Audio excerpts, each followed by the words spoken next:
ఒక ఆర్కలాజిక్ టీం ఒక పురాతనమైన ఇల్లుకెళ్తారు. అది ఒక కేవ్ లోపల ఉంటుంది. ఇదే ఆ పురాతనమైన ఇల్లు. దీని లోపల చాలా బంగారం ఉంది అని అనుకుంటారు. స్టార్టింగ్లోనే వీళ్ళకు అద్భుతమైన కట్టడం కనిపిస్తుంది. అలాగే వింటేజ్ ఉన్న వస్తువులు కూడా కనిపిస్తాయి. ఇంకొంచెం ముంగటికెళ్ళగా మనుషులున్న స్కెల్టన్ అయితే కనిపిస్తాయి. టాటూ వేసుకున్న మనిషి టీంని లీడ్ చేస్తున్నాడు. ముందుకు వెళ్దాం అనుకుంటే అక్కడున్న రాళ్ళు మొత్తం మూసుకుపోయి డోరు మూసుకుపోతుంది. అక్కడున్న డోర్ని పలగొడదామని బాంబ్స్ అయితే సెట్ చేస్తారు. కానీ అప్పటికంటే ముందే బాంబ్స్ పేలిపోయి కింద కేవ్లో లోపడైతే పడిపోతారు. అప్పటికే ఆ పురాతనమైన ఇల్లు మొత్తం కూలిపోతుంది. 4 years తర్వాత ఇంకో ఆర్కలాజీ టీం వస్తుంది. వాళ్ళంతా ఎక్కడ మిస్ అయిపోయారు, ఎక్కడికి వెళ్ళిపోయారో ఎవరికీ తెలియదు. ఆ కేవ్ లోపల చాలా వాటర్ ఉన్నాయని, అది చాలా లోతుగా ఉందని తెలుసుకుంటారు. దీనికోసం ఒక టీం కావాలని, అది స్కూబా డైవింగ్ ట్రైనింగ్ చేసే వాళ్ళు కావాలని తెలుసుకుంటారు. ఓ స్కూబా డైవింగ్ టీం అయితే వీళ్ళకు దొరుకుతుంది. వాళ్ళకైతే మంచి ఆఫర్ ఇస్తారు. టీం వాళ్ళు కూడా ఓకే చెప్తారు. వీళ్ళందరినీ ఒక హెలికాప్టర్లో అయితే అక్కడికి రప్పిస్తాడు. 4 years ముందు మిస్సింగ్ అయిన వీళ్ళందరినీ కనుక్కోనికి రప్పిస్తాడు. ఇతని పేరు టైలర్, ఈమె పేరు కైరా. అక్కడున్న గోల్డ్ని అలాగే మెటీరియల్ మొత్తాన్ని బయటికి తీసుకురావాలనుకుంటారు. ఈ టాస్క్ మొత్తం 18 daysలో కంప్లీట్ చేయాలనుకుంటారు. ఈ కేవ్ చాలా డీప్గా ఉందని చెప్తాడు. అదేవిధంగా అందరూ జాగ్రత్తగా ఉండాలని చెప్తాడు. ఈ కేవ్లో చాలా విలువైన వస్తువులు దొరికాయని, అలాగే ఇవి వింటేజ్ వస్తువులని కూడా చెప్తాడు. ఇలాంటి వస్తువులు చాలా లోపల ఉన్నాయని, అలాగే గోల్డ్ కూడా లోపల ఉండొచ్చని చెప్తాడు. వీటి ప్రైస్ మార్కెట్లో చాలా ఎక్కువ ఉంటుందని చెప్తాడు. మీరు ఇవి బయటికి తీసుకొస్తే మనం అందరం కోటీశ్వరం అవుతామని చెప్తాడు. దీనికి ఒప్పుకొని ఆ టీం అయితే లోపలికి దిగుతుంది. టీంలో ఒక నంబర్కి లోపలికి దిగడానికి ఎక్విప్మెంట్ పెట్టి లోపలికి పంపిస్తారు.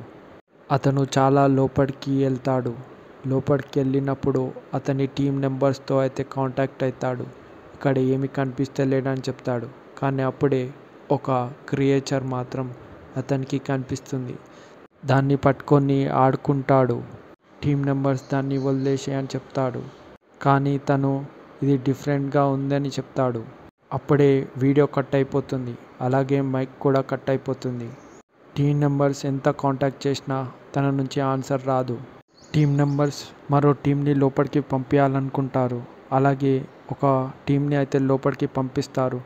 ఆ టీం చాలా లోపలికి వెళ్తుంది. కానీ ఎక్కడ కూడా అతను కనిపించడు. అయితే ఒక దగ్గర మాత్రం ఒక క్రియేచర్ కనిపిస్తుంది. టీంలో ఒక అతన్ని ఏదో ఒక జీవి వచ్చి కరుస్తున్నట్టు అనిపిస్తుంది. అతని కాళ్ళు పట్టి లోపలికి తీసుకుపోతుంది. కానీ తను తప్పించుకుంటాడు. మీదికి వస్తుండగానే అక్కడున్న సిలిండర్ ఒక్కసారిగా పేలి మొత్తం రాళ్ళు మొత్తం మూసుకుపోతాయి. జాక్ మాత్రం మీదికి వచ్చేస్తాడు. వాళ్ళ టీం మెంబర్స్ గమనించి అతన్ని పైకి లాగుతారు. నీకు ఏమి కాలేదు కదా అని అడుగుతారు. ఏదో జీవి నన్ను కరిసింది అని చెప్తాడు. టీంలో వాళ్ళందరూ ఇక్కడి నుంచి బయటికి వెళ్ళిపోవాలనుకుంటారు. మన దగ్గర 18 days రేషనే ఉందని, మనం ఇక్కడి నుంచి ఎంత త్వరగా అయితే అంత త్వరగా వెళ్ళిపోవాలని చెప్తాడు. కానీ జాక్ మాత్రం అక్కడ ఏవో క్రియేచర్స్ ఉన్నాయని, అవి చాలా డేంజర్ అని, మనం ఎలా బయటికి వెళ్తామని అడుగుతాడు. అదేవిధంగా డాక్టర్ని కూడా అడుగుతారు మనం ఏం చేద్దామని. డాక్టర్ కూడా నేను ఇలాంటి క్రియేచర్స్ని ఎప్పుడు చూడలేదని, ఇవి చాలా పెద్దగా ఉన్నాయి అని చెప్తాడు. వాటిలో ఒక దాన్నైతే టెస్ట్ చేస్తారు. దాంట్లో డేంజరస్ వైరస్ ఉందని, అది మనుషులకు వస్తే మనిషి కూడా తనలాగా మారిపోతాడని తెలుస్తుంది.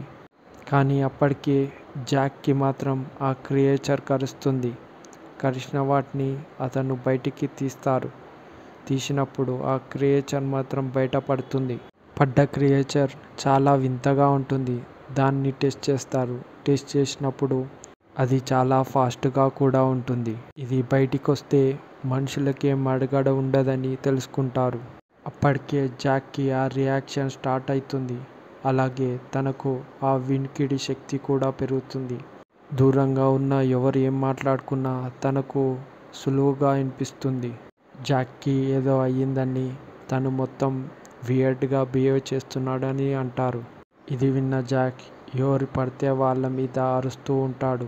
అంతలోనే ఒక వరద వచ్చి అందరూ కొట్టుకుపోతారు. కొట్టుకుపోయిన వాటిలో డాక్టర్ కిందికి మునిగిపోతాడు. కానీ అప్పుడే ఒక క్రియేచర్ వచ్చి డాక్టర్ని లోపలికి తీసుకుపోతుంది. అంతలో టీం మెంబర్ ఆ క్రియేచర్కి టాటూ ఉందని గమనిస్తాడు. ఫస్ట్లో మిస్సింగ్ అయిన ఆర్కాలజీ టీంలో ఒక మెంబర్ ఇతను. దాంతో ఆ టీం మెంబర్స్కి వచ్చి అదే చెప్తాడు. నేను ఒక క్రియేచర్ మీద టాటూ చూశానని. డాక్టర్ని అదే తీసుకెళ్ళిందని చెప్తాడు. పదండి మనం ఇక్కడి నుంచి వెళ్ళిపోదామని చెప్తాడు. మనకు వెళ్ళడానికి వేరే దారి లేదని, మనం క్లైమ్ చేసి మీదికి వెళ్ళొచ్చని చెప్తాడు. వాళ్ళు క్లైమ్ చేస్తుండగానే ఒక క్రియేచర్ అయితే వస్తుంది. వచ్చిన క్రియేచర్ ఒక ఆమెనైతే పట్టుకుంటుంది. పట్టుకోగానే తనకున్న గ్యాస్ సిలిండర్ తనకు తాను పేల్చుకొని చనిపోతుంది. చనిపోయే అమ్మాయిని కిందికి దించి టీంలో ఉన్న కైరా జాక్ దగ్గరికి వెళ్ళి నువ్వు బాగానే ఉన్నావు కదా అని అడుగుతుంది. కానీ తన ఐస్ చూసి ఆశ్చర్యపోతుంది. తన ఐస్ మొత్తం వేరే విధంగా మారిపోతాయి. కానీ అప్పటికే వేరే క్రియేచర్స్ కూడా ఒక్కసారిగా మేల్కుంటాయి. వీళ్ళ మీదికైతే వస్తాయి. అప్పటికి జాక్కి ఒక బబుల్స్ అయితే కనిపిస్తాయి. ఆ బబుల్స్ని చూసి టైలర్కి అయితే చెప్తాడు, ఈ బబుల్స్ బయటికి వెళ్ళే దారి ఉండొచ్చని, మీరు అక్కడి నుంచి వెళ్ళిపోండి అని చెప్తాడు. నేను ఇక్కడనే ఉంటా, మీరు వెళ్ళినాక నేను వస్తానని చెప్తాడు. అప్పటికే తనకు వామిటింగ్స్ ఏదో విధంగా ఉంటుంది. మాతో పాటు వచ్చేయి అని చెప్తాడు. కానీ జాక్ మాత్రం వినిపించుకోడు. అవి వస్తున్నాయి, మీరు వెళ్ళండి అని చెప్తాడు. టీం అందరూ జాక్ని కలిసి అక్కడి నుంచి అయితే బయలుదేరుతారు. ఆ క్రియేచర్స్ అన్నీ ఒక్కసారిగా జాక్ మీద విరుచుకుపడతాయి. కానీ జాక్ మాత్రం వాటిని ధీటుగా కొట్లాడతాడు. వాటినన్నిటినీ చంపేస్తాడు. భారీ పేడులతో ఆ కేవ్ మొత్తం నాశనం అయిపోతుంది. వాళ్ళంతా బయటికి వస్తారు. 1 year తర్వాత టీంలో 2 మెంబర్స్ అయితే కూర్చుంటారు. కూర్చున్నప్పుడు జాక్ బతుకుంటే చాలా బాగుంటుండే అని అంటాడు. బతుకుండొచ్చేమో అని చెప్తుంది. అప్పుడే తనకు కిస్ చేసి తన స్పెట్స్ అయితే కిందికి దింపుతుంది. దింపిన కైరా తన కళ్ళు చూసి ఆశ్చర్యపోతాడు. ఏదైతే జాక్ అయితే ఎలాగైతే ఐస్ అయ్యాయో కైరాక్ కూడా అలాగే అవుతుంది.